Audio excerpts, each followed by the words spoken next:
حضرت عثمان رضی اللہ تعالیٰ عنہ 34 سال کے تھے کہ اسلام لائے اور تجارت کیا کرتے تھے. تجارت میں بے پناہ نفع ہوا. لوگوں نے آپ کے مال سے نفع اٹھایا. حضرت عثمان نے مال کما کے نفع اٹھایا اور لوگوں نے آپ کے مال سے نفع اٹھایا. اسلام سے پہلے خوب دولت تقسیم کیا کرتے تھے. یہ شخص جس کا نام عثمان غنی ہے یہ اسلام لانے سے پہلے بھی دولت سے محبت نہیں کرتا تھا. تاریخ میں یہ گواہی موجود ہے. لیکن اگر کسی کو نظر نہ آئے تو اس کے لیے دعا کریں اللہ اس کی آنکھیں کھول دے. کیونکہ اصل مقصود تو ہے کہ ہدایت آ جائے. اصل مقصود تنازع اور فساد نہیں ہے. لیکن اگر کوئی آدمی بدتمیزی کرے تو اس کا جواب دینا بھی ضروری ہے.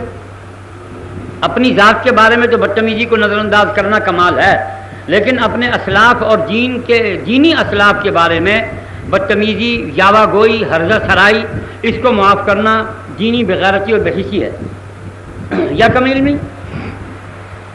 تو تب سے یہ اسلام سے پہلے ہی لوگوں نے حضرت عثمان کو غنی کہنا شروع کر دیا، کیونکہ صاحب زبان تھے، زبان آور تھے، زبان کی حقیقتوں سے اور اس کی معنی کی پہنائیوں سے واقف اور آگاہ تھے. اس لیے انہوں نے غنی کہا. اور غنی کیا چاہیے؟ حقیقت اس شخص کو ہے جو مال سے محبت نہ کرے، مالدار بھی ہو لیکن بانٹے. تو حضرت عثمان غنی رضی اللہ عنہ اسلام لائے. چچا نے بہت مارا پیٹا، بہت مارا، رسیوں سے باندھ دیتے. اور حضرت عثمان کا کمال یہ ہے کہ یہ جوابی کارروائی نہیں کرتے تھے. چچا کو گالی نہیں دیتے تھے، برا نہیں کہتے تھے. کبھی چچا کے سامنے اس مصیبت کے وقت میں بھی آنکھ اٹھا کے نہیں دیکھتے تھے. جب کئی برس مسلسل گزر گئے، کئی دن مسلسل گزر گئے مار کھاتے ہوئے، تو کہنے لگے چچا جان آپ میرے ٹکڑے بھی کر دیں، میں اب محمد الرسول اللہ کے منصب کو ماننے کے بعد اس سے انکار نہیں کر سکتا. اب پیچھے نہیں ہٹنا ممکن میرے لیے. پھر رسول اللہ صلی اللہ علیہ وسلم نے آپ کے ساتھ اپنی بیٹی سیدہ رقیہ کی شادی کر دی. رقیہ سے ایک بیٹا پیدا ہوا. اور کفار مکہ اور مکہ کے یونائٹڈ ڈیموکریٹک فرنٹ نے، جس کا لیڈر تھا یونائٹڈ ڈیموکریٹک فرنٹ کا چیئرمین، ون مین، لاؤ تاریخ میں کوئی اور ہے تو لاؤ. بنی امیہ کو گالیاں بکنے والے اور بنی امیہ پر بھونکنے والے سنی ملاؤں کو بھی کہتا ہوں میں آپ فکس کرا رہا ہوں.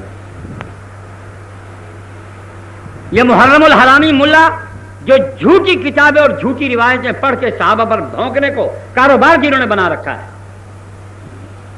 اور صرف بس لچھے دار گفتگو کر کے تقریر کا محاصل سمجھتے ہیں، وہ بھی لائیں جواب ان کے پاس ہے. تو کوئی ایک صحابی ایسا بتاؤ فضیلتیں شمار کرنی ہے تو اس فضیلت سے بڑی فضیلت اور کوئی نہیں.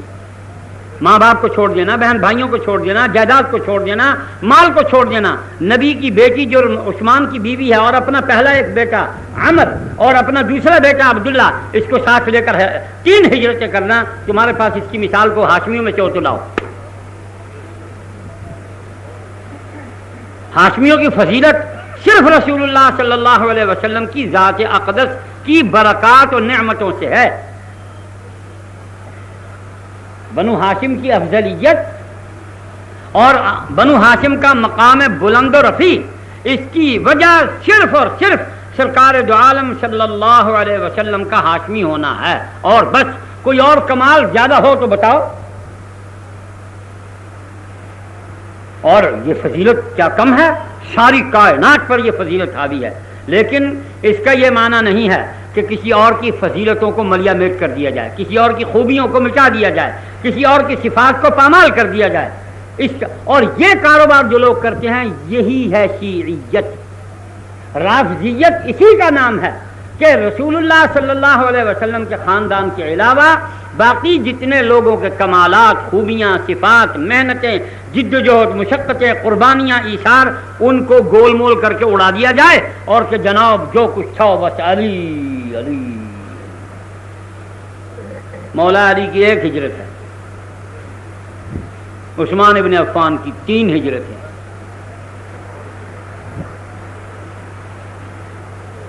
اور ہجرت میں بھی یہ اس گروہ میں شامل ہیں، ان 10 آدمیوں کے گروپ میں جن کو رسول اللہ صلی اللہ علیہ وسلم نے سب سے پہلے حبشہ کی طرف بھیجا. سب سے پہلے کل 83 آدمیوں نے ہجرت کی حبشہ کی طرف. اور پھر میں حیران ہوں یہ ہمارے سنی کہلانے والے اہل سنت والجماعت خود کو نبی کا اکیلا اور بلا شرکت غیر وارث کہنے والے ہمارے بھائی، اللہ ان کے حال پر رحم کرے، ان کی آنکھ پر بھی پٹی بندھی ہوئی، انہیں بھی نظر نہیں آتا۔ پر سیدنا عثمان بن عفان سب کہیے رضی اللہ تعالی عنہ مدینہ طیبہ پہنچے اور غزوہ غطفان میں شرکت ہوئی۔ لوگ کہتے ہیں جی عثمان تو غزوہ کسی بھی شریک ہی نہیں ہوئے، گھر میں ہی بیٹھے رہے۔ غزوہ غطفان میں شرکت ہوئی۔ غزوہ بدر کی باری آئی تو حضرت عثمان کی بیوی بنت رسول سیدہ رقیہ انتہائی مریضہ تھی۔ حضور نے فرمایا ان کی خدمت کرو، ان کی تیمارداری کرو، غزوہ بدر کا ثواب اللہ دے گا۔ یا تو نکالو تاریخ میں سے اس جملے کو کہ رسول نے یہ نہیں فرمایا۔ پھر رسول اللہ کے ارشاد کے بعد کون ہوتا ہے کوئی مولوی اور کوئی پیر، کوئی دیوبندی، کوئی بریلوی، کوئی اہل حدیث جو حضرت عثمان پر یہ الزام لگائے کہ وہ غزوہ بدر میں شریک نہیں ہوئے؟ تیسری بات، رسول اللہ بدر پر تشریف لے گئے، فاتح ہو کے لوٹے۔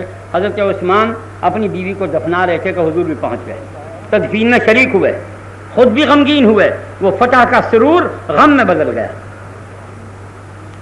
کچھ عرصہ خاموش رہے۔ عثمان بن عفان انتہائی غمگین حالت میں رہتے تھے، دوسری بیٹی بیاہ دی۔ یہ فضیلت نہیں ہے؟ نبی کو نور مانتے ہو، اور جس نبی نے اپنے 2 نور دے دیے عثمان کو اور تمام صحابہ ذو النورین کہا کرتے تھے، اس کی فضیلت و منقبت بیان کرتے ہوئے زبان سوکھتی ہے؟